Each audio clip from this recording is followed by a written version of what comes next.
Hola, hoy estamos con la flor nacional y ya sé que esto es como medio trillado, pero te voy a decir algunas cositas que a lo mejor no las sabías. Si ya las sabías, déjame un comentario, contame o amplíame lo que sepas. Eh, y también este video está subido, puede que haya gente, digo, para todo el mundo, puede que haya gente que no sea de acá y no sepa que la flor nacional de Argentina es la flor del ceibo. Primero, antes de ir a la leyenda, te voy a contar desde cuándo esto es así. Esto es así desde el año 1942. En ese momento estaba de presidente Roberto Marcelino Ortiz. Roberto Marcelino Ortiz era de la Unión Cívica Radical Antipersonalista, y él hace un decreto en el año 1942, el decreto 138.474, donde comunica oficialmente que la flor nacional de Argentina es la flor del ceibo y que el día en que se conmemora o se festeja esto es el 22 de noviembre. ¿Cuándo lo comunica? Lo comunica un chiquito antes de Navidad, el 23 de diciembre de 1942. Es decir, que ese año no festejaron la flor nacional porque la comunicó un mes después. A partir del año siguiente se empezó a festejar. Pero no fue una cosa que él se despertó así como amanecer con varicela, así de golpe y dijo, siento que tiene que ser la flor del ceibo. No, venía un trabajo sobre este tema. Ya en 1910 se hizo una encuesta entre científicos y personalidades de la cultura para ver qué flor podría representar más al argentino y a la Argentina en sí mismo, al país, simbolizarla, ¿no?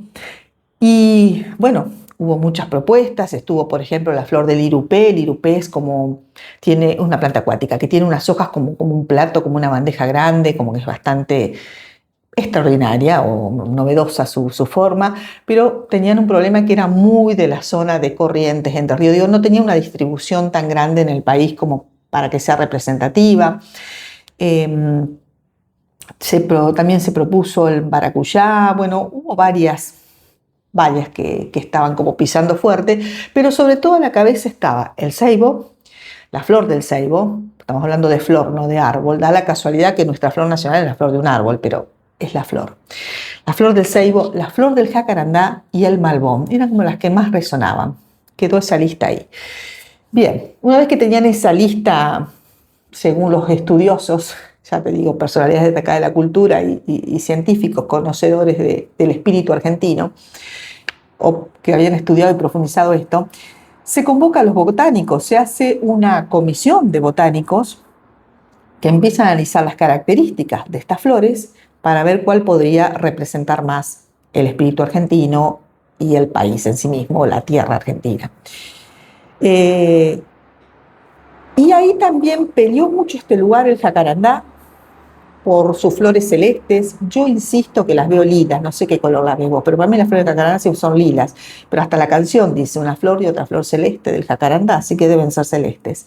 Y con el tema de la bandera, eso también pisaba fuerte, pero tenían un tema también con esta distribución, que el jacarandá no estaba en tantas provincias. Naturalmente me refiero, ahora si lo plantás, por supuesto, encontrás en cualquier lado, pero naturalmente su distribución no era tan amplia como la del ceibo. No es que el ceibo esté en todo el país, pero por lo menos abarcaba más provincias. Y lo otro que también pesaba mucho en la encuesta inicial, que era el malbón, porque el malbón estaba prácticamente en todos los jardines argentinos. De hecho, acá en Buenos Aires, en casas, en balcones, había malbones, y también en el campo, y también en los pueblos, como que siempre había un malbón. El problemita, dicen los botánicos, menos mal que lo llamaron porque ellos eran los conocedores de verdad, es que el malbón es una planta africana y el requisito principal es que sea autóctona, obviamente.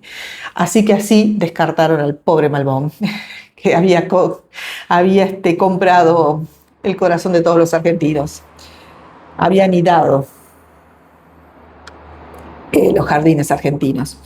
Bueno, queda entonces el ceibo por decisión unánime. Hacen votaciones y bueno, queda el ceibo a la cabeza, su flor, insisto. Y como te digo, el 23 de diciembre de 1942 comunican que el 22 de noviembre va a ser el día de esta flor nacional. El ceibo ganaba por dos razones. Uno, por su distribución geográfica. El ceibo está en la zona de la Mesopotamia, entre ríos, Corrientes y Misiones, pero también se extiende a toda otra parte del litoral, como la provincia de Santa Fe, toda esta parte acá en Buenos Aires hay, acá en la reserva ecológica, acá en Cava, hay ceibos. Y ese es el ceibo. Hay tres variedades de ceibos, por lo menos en Argentina, naturales, ¿no?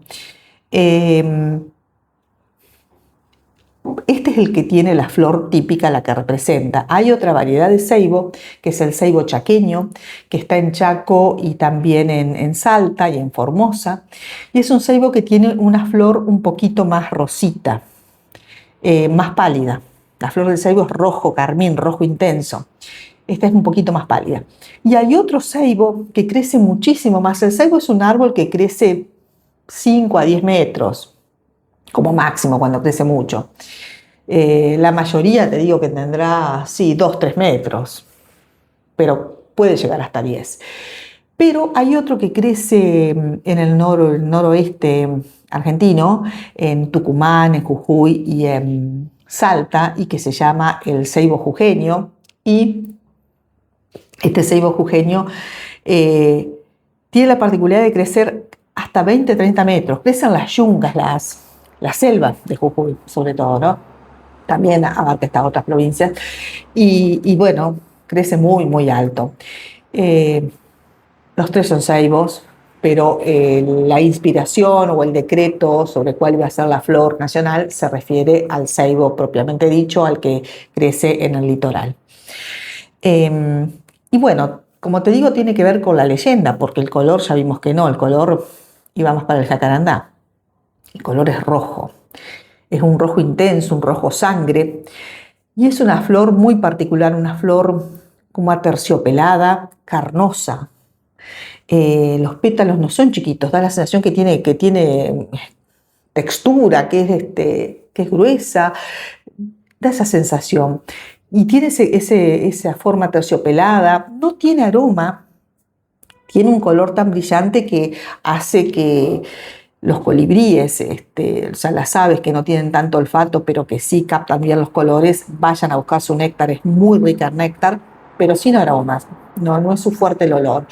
Y no solamente los colibríes, vos sabés que donde comen picaflores, como le decimos acá en mi tierra, en Entre Ríos se le dice picaflor el colibrí. Donde comen picaflores o colibríes, también comen las abejas, comen las avispas, comen las mariposas y comen los mamangá. Acá en la reserva hay muchos mamangá. Los mamangá son unas especies de abejorros que pican fuertísimo, más fuerte que las abejas, más fuerte que las avispas. Son grandes, tienen un aguijón gruesísimo y tienen un tamaño así, te digo, más o menos. Son bastante grandes, ¿ves? Gordos, negros, como si fuera un cascarudo, un bicho así, que bueno, va a alimentarse ahí y de paso te entierra el aguijón también. Bueno, cualquier bicho que le guste el néctar va ahí porque con su color tan llamativo te dice acá hay néctar del bueno. Pero esta flor también puede extraerse con otros fines, con fines curativos, por ejemplo. Se usa la flor, se usan las hojas y también se usa del árbol la corteza. Se puede hacer ahí hervirlas y se puede con eso curar heridas, llagas, quemaduras. Es como antiséptico y cicatrizante. Algunos se hacen gárgaras también. Y la flor del ceibo es comestible. Si bien pareciera que fuese dulzona para estos comedores de néctar, para nuestra lengua no es tan dulce, pero se le hace un proceso para poder comerla. Primero de toda la flor, la parte verde y la parte central, tanto la parte donde sale el tallo como lo central, se tira. Y el pétalo mayor, eso más carnoso, más rojo carmín, se le da un pequeño hervor 3-4 minutos.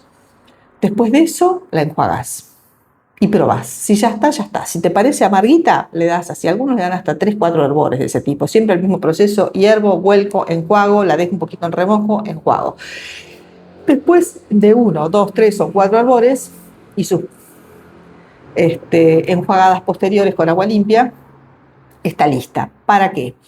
Para que la puedas consumir salteada con cebolla, en alguna ensalada, en el relleno de una tarta, en el relleno de una empanada, en el relleno de un zapallito de tronco, o para que así enteras las hagas en vinagreta, es decir, que las pongas en un frasco de vidrio con aceite, con vinagre, con ajo, laurel, pimienta, es decir, con condimentos, y que después eso lo sirvas en ensaladas, en carnes.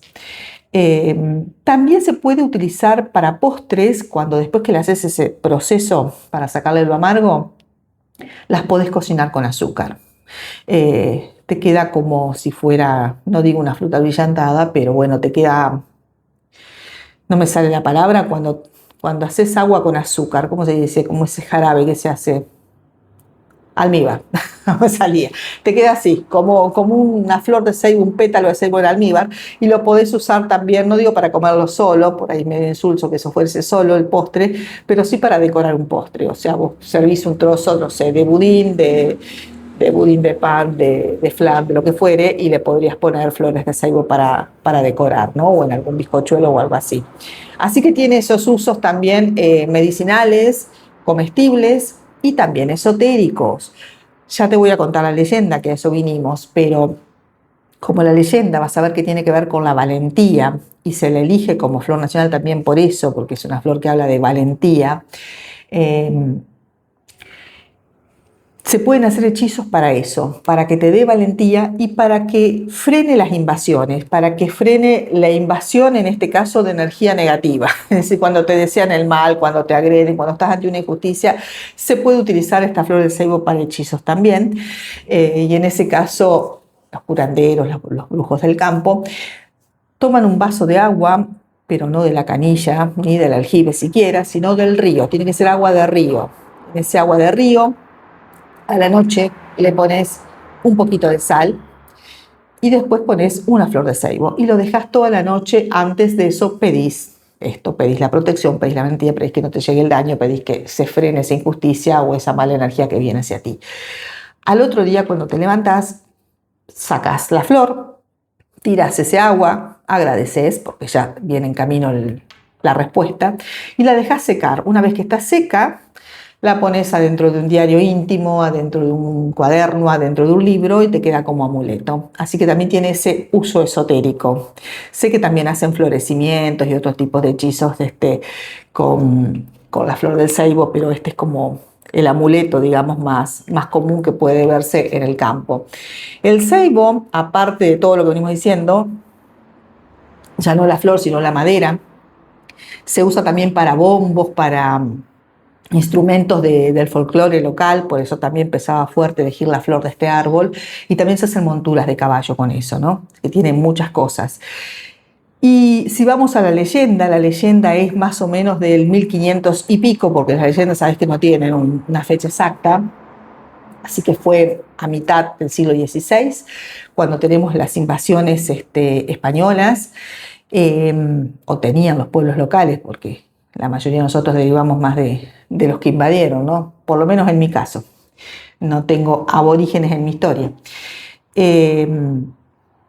Bueno, como sea, llegan los españoles a esta zona y se encuentran con los pueblos nativos. En esa región, donde está el ceibo, en el litoral, sobre todo donde estaban ahí, que era la zona de la Mesopotamia, había sobre todo guaraníes, chanatimbúes y charrúas. Los charrúas estaban más en el sur de Entre Ríos y eran nómades, eran guerreros, eran medio tipo gitanos, estos que armaban las tolderías con cueros de vaca, qué sé yo, y levantabas todo y era guerra, cazo, como, recolecto y me voy a otro lado y si encuentro alguno también me peleo. Eran como medio así, medio de vivir al momento en el charrúa. Después estaban los chanatimbúes. Los chanatimbúes eran pescadores. Eso llevaba un poco más de paciencia. El charrúa era más energía yang, más movimiento, ¿viste? No era tanto andar pescando. Era más de lanza, más rápido. Era un poco más paciente el Chanatimbú y se sentaba a pescar. También en esa cuestión de paciencia le pintó la onda de la cerámica y hacía muy buenas cosas en cerámica. Representaba animales locales en cerámica y hacía unas vasijas espectaculares. Era muy bueno en eso. Y después estaban los guaraníes, como los tres más potentes, ¿no?, de la región. Había otros, estaban los querandíes un poco más abajo, bueno, había otros, pero estos eran los más que estaban allí. Los guaraníes hacían también cerámica, pero sobre todo son los que más se dedicaron a la agricultura, por lo tanto eran los más sedentarios. Los chanatimbúes eran mita y mita, por ahí se iban un poquito, se mudaban por las cuestiones de la pesca, pero no eran tan nómades como los charrúas. Los guaraníes sí, era un tipo que se asentaba, que tenía animales de pastoreo y que sobre todo estaba con la agricultura. En esta tribu, en los guaraníes, había una indiecita o un aborigen que se llamaba Anaí. Anaí era joven, era bella y sobre todo tenía una voz muy bella. Y cantaba canciones de amor en su lengua, guaraní y demás. Y cuando vienen los españoles en esa época, en la mitad del siglo XVI, ella empieza a cantar para la tribu. Ella se une también como guerrera. Eran guerreros hombres y mujeres, más hombres que mujeres, pero también las mujeres peleaban defendiendo su tierra contra el hombre blanco invasor, y empieza a cantarle a las tropas las tropas de los guaraníes, ¿no? Eran canciones que los alentaban, canciones como cuando nosotros cantamos el himno en el Mundial, que nos sentimos más argentinos que nunca. Bueno, los envalentonaban, los alentaban, les recordaban que la tierra había que defenderla, que la tierra era de ellos, que era de acá, que en fin. La cosa que los españoles se dan cuenta que los motiva mucho y quien van tras esta aborigen y la logran atrapar. Como ella era guerrera y combatían, dice, es ella, es la cantora, agarrémosla, porque la cantora es como que le metía pila a los demás, ¿no? La atrapan. La atrapan y la tienen ahí prisionera. A la noche, ella espera la oportunidad para escapar y mata a un centinela y escapa. Bueno, la persiguen, la atrapan de nuevo y dicen, esto una mujer no lo puede hacer, dicen ellos. No puede escapar sola, no puede matar a un centinela. Si hizo esto, quiere decir que es bruja. Venían de quemar brujas, así que hicieron lo mismo. La atan a un árbol que no era tan alto, un árbol de 2 o 3 metros, y dicen, la vamos a quemar. Y la rodean de leña y se ponen todos los soldados, los militares españoles, a observar cómo la quemaban. Cuando prenden el fuego, ella no grita, ella no llora, sino que empieza a cantar. Y cantaba esas canciones que envalentonaban a los guaraníes, las canciones de guerra, las canciones que decía defendamos esto. Y canta y sigue cantando, y mucho tiempo las llamas rodeaban, pero no le quemaban el cuerpo, ya seguía viva. Seguía cantando. Y de golpe empieza a haber mucho humo, se hace una humareda negra, la cubre toda y después ella desaparece. Pero bueno, se quemó, se desintegró. El árbol extrañamente no se quemó. Sí desapareció ella, como que fue totalmente consumida por el fuego, no quedó ni un huesito ni nada. Y al otro día ese árbol estaba cubierto de flores rojas carnosas que caían como si fueran gotas de sangre. Que no tenían ningún olor, eran las flores del ceibo, y a partir de ahí todos los árboles que eran como ese, en primavera y verano empezaron a florecer así, de color rojo carnoso, y ahí tenemos la flor del ceibo. Es la flor de Anaí, de esta aborigen combativa, guerrera, valiente, defensora de la tierra, defensora de su libertad también, de la libertad de los pueblos y sobre todo del lugar, de la tierra. Por eso es la flor que nos representa, porque es una flor autóctona que habla de fortaleza, de valentía, de independencia. Bueno, nos vemos en breve.